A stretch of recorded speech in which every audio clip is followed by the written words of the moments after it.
जय हिंद दोस्तों। तो आज हम जानेंगे कि नरेंद्र मोदी सरकार के आने का कश्मीर पर क्या असर पड़ा, चीन और पाकिस्तान के बढ़ते संबंधों के बारे में भारत का क्या कहना है और आर्टिकल 370 के हटने से कश्मीर में अब किस तरह के बदलाव की उम्मीद की जा रही है। देखते रहिए।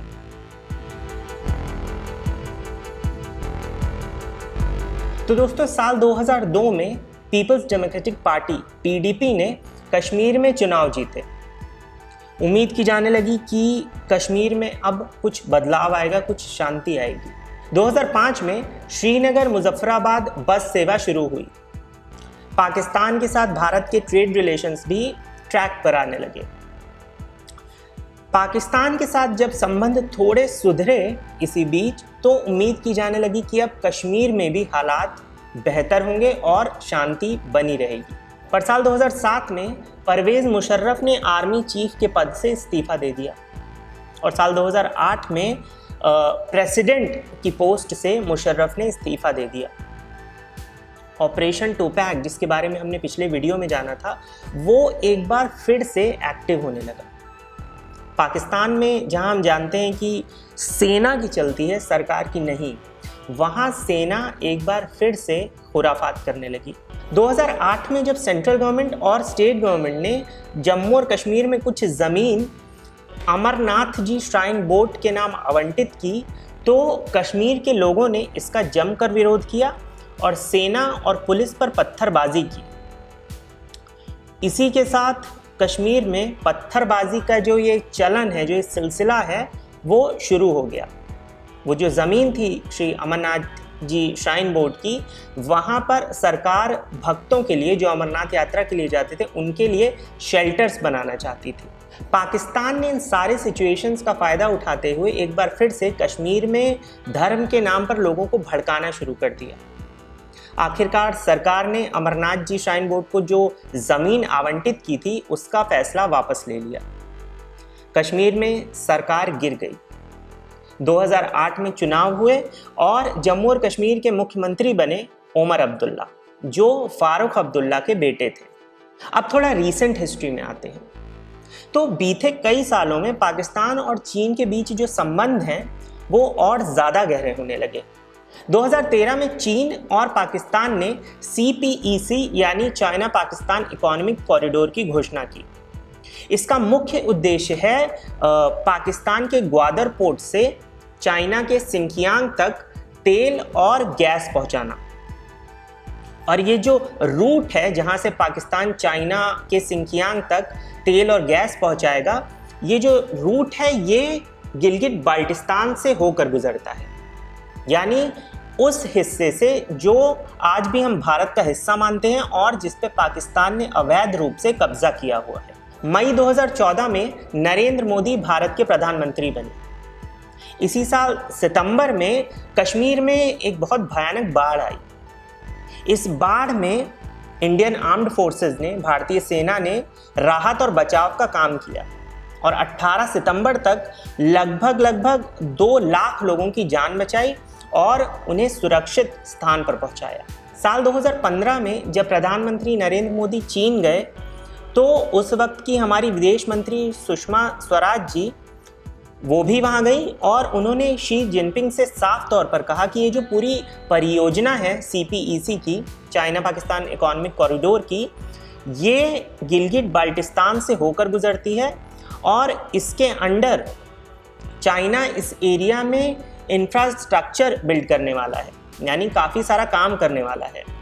और क्योंकि ये एरिया भारत का है जिस पे पाकिस्तान ने अवैध रूप से कब्जा किया हुआ है, इसलिए ये जो पूरा प्रोजेक्ट है, परियोजना है, ये भारत को कतई मंजूर नहीं है। इसके अंडर जो काम होने वाले हैं वो भारत को कतई मंजूर नहीं है। अगले ही साल 2016 में सुषमा स्वराज जी ने एक बार फिर से चाइना के फॉरेन मिनिस्टर वांग यी से ये बात दोहराई कि ये जो पूरी परियोजना है CPEC की, ये कश्मीर से होकर गुजरती है और भारत इसके सख्त खिलाफ है। मज़े की बात यह है दोस्तों कि चाइना को इस प्रोजेक्ट के लिए, CPEC के लिए, केवल ज़मीन ही नहीं चाहिए बल्कि सिंधु नदी का पानी भी चाहिए, जिससे वो पावर जनरेट कर सके। और हम सब जानते हैं कि सिंधु नदी का जो पानी है वो लद्दाख से होकर गुजरता है। और यही वजह है कि इस पूरे सिनेरियो में, इस पूरे परिदृश्य में भारत एक बहुत ही मजबूत पोजीशन में है। 2016 में पठानकोट के इंडियन एयरफोर्स बेस पे पाकिस्तानी आतंकियों ने हमला कर दिया, हम सब ने देखा। उसी साल सितंबर में आतंकियों ने इंडियन सिक्योरिटी फोर्सेस पे जम्मू कश्मीर के उरी में हमला कर दिया, जिसमें हमारे कई जवान शहीद हुए। 29 सितंबर 2016 को भारत ने पाकिस्तान को मुंहतोड़ जवाब दिया, सर्जिकल स्ट्राइक के रूप में। यानी भारतीय सेना ने सरहद पार करके पाकिस्तान अधिकृत कश्मीर में जाकर जो वहां पे पाकिस्तानी आतंकियों के ठिकाने थे, जो उनके अड्डे थे, उन्हें नष्ट कर दिया।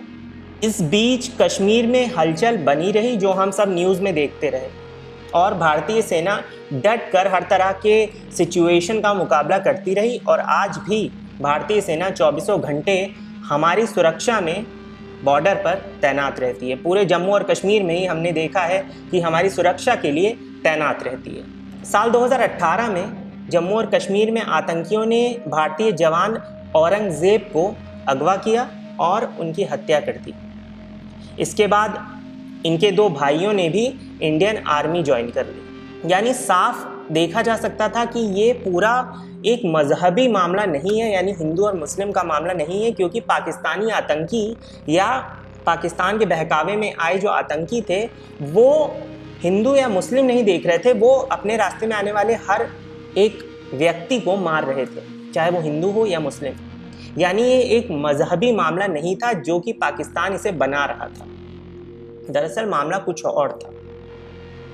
बात यह है कि पाकिस्तान एक ऐसा देश है जहां पर सिर्फ एक नदी है, सिंधु नदी, वो भी भारत से पाकिस्तान में जाती है। यानी आने वाले वक्त में पाकिस्तान को पता है कि एक ऐसा पॉइंट आएगा, एक ऐसा मोड़ आएगा जब पाकिस्तान को हर उस देश के आगे झुकना पड़ेगा जिसके पास पानी है, क्योंकि पाकिस्तान के पास पानी की बहुत कमी है, पाकिस्तान में पानी की बहुत किल्लत है।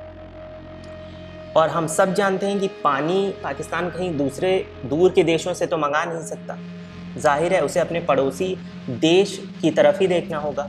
और हम जानते हैं कि इस मामले में भारत इस चीज़ को ध्यान में रखते हुए एक बहुत ही मजबूत पोजीशन में है, क्योंकि पानी भारत के पास बहुत सारा है।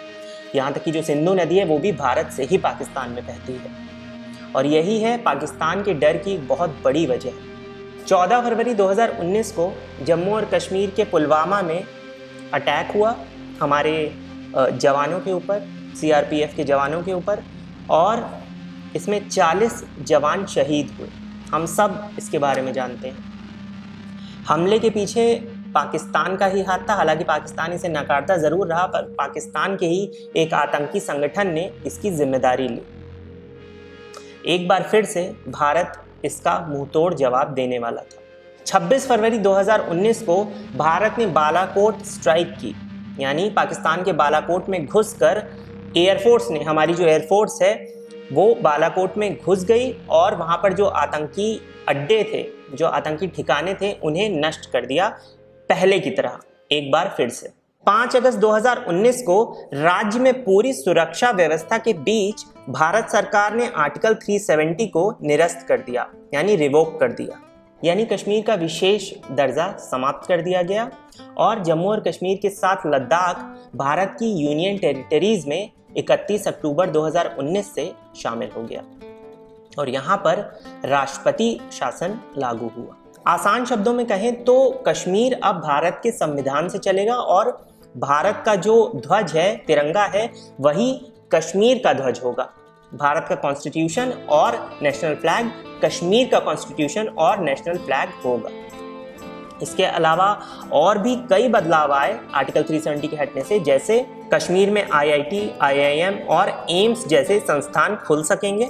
इसी के साथ अब वहाँ पर जो कश्मीर के बाहर के लोग हैं, जम्मू और कश्मीर के बाहर के लोग हैं, वो वहाँ पर ज़मीन खरीद सकते हैं। और इस तरह के बहुत सारे प्रावधान जो आर्टिकल 370 में थे, उनके हटने से अब वापस से वो सारी चीज़ें वहाँ पर लागू हो जाएंगी जो भारत के दूसरे राज्यों में लागू हैं। इसी के साथ बीजेपी सरकार ने the big landed estates abolition act, जिसके बारे में हमने इस सीरीज के तीसरे वीडियो में देखा था, उसे भी खत्म कर दिया। इसी के साथ इसी साल मार्च 2021 में भारत और पाकिस्तान के बीच इंडस रिवर के पानी को लेकर एक बार फिर से मीटिंग हुई। साथ ही कश्मीरी पंडितों के पुनर्वास की बात भी चलनी शुरू हो गई है। सालों के या कहें दशकों के तनाव और दर्द के बाद अब कश्मीरियों यानी कश्मीरी मुस्लिमों और कश्मीरी पंडितों के जीवन में शांति आए, यही हम सब की दिल से कामना है। तो ये थी कश्मीर पर मेरी सीरीज, जिनके इन 5 वीडियो में मेरी कोशिश रही कि हम सब कश्मीर के इतिहास को जान सकें, समझ सकें। अगर आपको वीडियोस अच्छे लगे तो इन सारे वीडियोस को देखें, लोगों तक फैलाएं, यानी शेयर करें, लाइक करें, कमेंट करें और मेरा चैनल ज़रूर सब्सक्राइब करें, जिससे मैं अगली बार फिर से इसी तरह इतिहास के किसी और पन्ने को आप तक ला सकूं। इस कोरोना महामारी में अपना और अपने परिवार का ख्याल रखिए। Take care. जय हिंद।